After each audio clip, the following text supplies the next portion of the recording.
everybody, my name is Tide Statistic. Today I'm going to be bringing you a game review of this game called Prevent the Fall. Prevent the Fall is supposed to be an action-oriented computer role-playing game, which can be played on virtual reality and without virtual reality. I only played the non-VR version for probably about 30 seconds.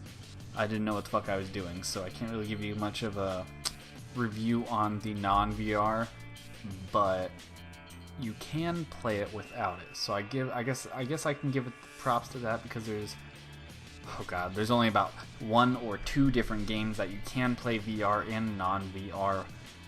This is a co-op / multiplayer game. You can storm quote-unquote dungeons. This, as you can currently see, I am in a dungeon. This is kind of like a wave base. This is like the very first version they came out with. I do have newer videos. I've been procrastinating, honestly, to make this video because it wasn't the best. It needed a lot of work. But in the last week and a half, I've probably gotten about five updates, which I can say, holy shit, they are working hard as hell to make this game. So let's go ahead and show you some newer videos. Now, with the recent update, you can actually have multiple characters with different levels, which you couldn't have earlier. I went ahead and started a new character, but it was a little glitched because I'm supposed to be like 7 feet lower. But let's not focus on that small thing. You're gonna notice that the borders are gonna go in. That's because of my OBS, not because of the game itself. I was doing screen overlay, and it ended up minimizing the screen, and then I was stuck with this. They did add a health map thing with more tutorials and health map thing. You got a map in the top right hand corner. You get your health, your stamina, and your magic, which is good. I'm sitting there trying to pick up things. The ground's a little fucked up. Still probably about 2 feet up off the ground. Now you have chests you can access. You have barrels you can break. You can also get shit out of them. It's just going through the stupid tutorial, don't mind that. I'm sitting there clicking buttons because in the previous version your touchpad would be your move, and then it was quote unquote, I guess they tried making it compatible with Oculus Rift, where you would rotate 20 degrees per touch. But going on to it, there are a whole bunch of different items, like you're able to get rings, helmets, armor, pants, spears, swords, shields. There's a lot of stuff. I'm gonna go ahead and pull something up for you.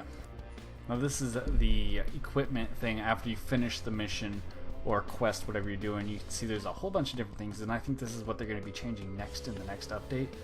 I had the hardest time equipping weapons and armor and whatnot, probably because this was the first time I was doing it during the newest update at the time, so I didn't know what the fuck I was doing. You have a good amount of different things.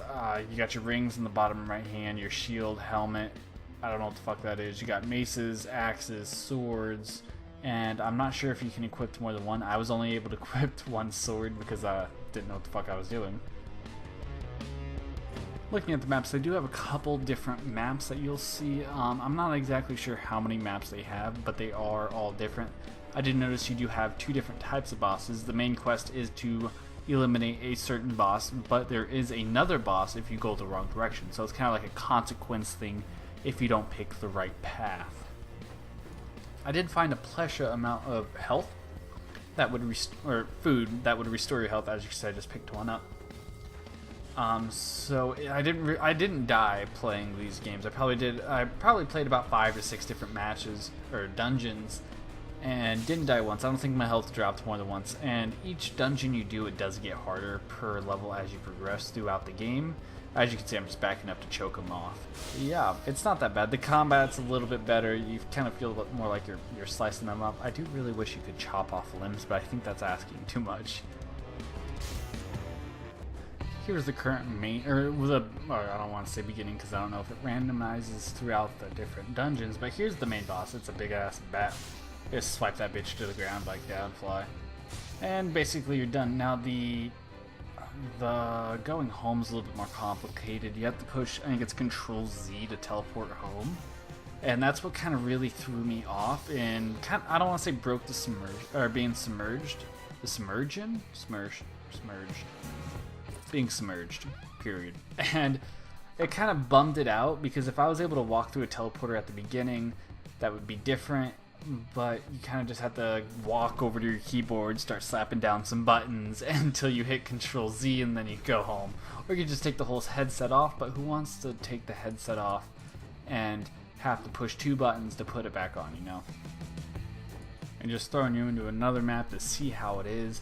This one was a little bit, I think this one was new. I had to physically teleport over every little bump. Yeah, that happened a couple times. But you had to physically jump over every bump, which was a flaw, but I can't blame the game, honestly. I've seen worse games. So at the end of the day, I'm gonna say the combat was pretty good, and the equipment, it was probably one. I don't know if you guys know what Lord of the Rings, Baldur's Gate is, but this is probably the closest thing that anyone in VR is gonna get to Baldur's Gate. And it's honestly really difficult to make games like this, because it's just so much work you have to physically put into it, all the different weapons, all the different maps, mob spawns, and shit like that. Now, I'm probably going to go ahead and throw a 73 out of 100 on this game, because it's not a bad game. I can't wait until they improve some things. Now, this tunnel specifically made it feel disbogulating. Even though I had a map, I kept getting lost towards the end. I ended up running in circles almost, because all the things look the same. So, I think I said a 73 out of 100. I would probably end up picking this game up. I think it's currently selling for $15 on Steam. Yep, 15, but it's on sale for $11.24 at the time. Thank you guys for watching. If you like my videos, hit that like button. If you want to see me review any games, go ahead and drop those down in the comments section. And if you want to see more, subscribe.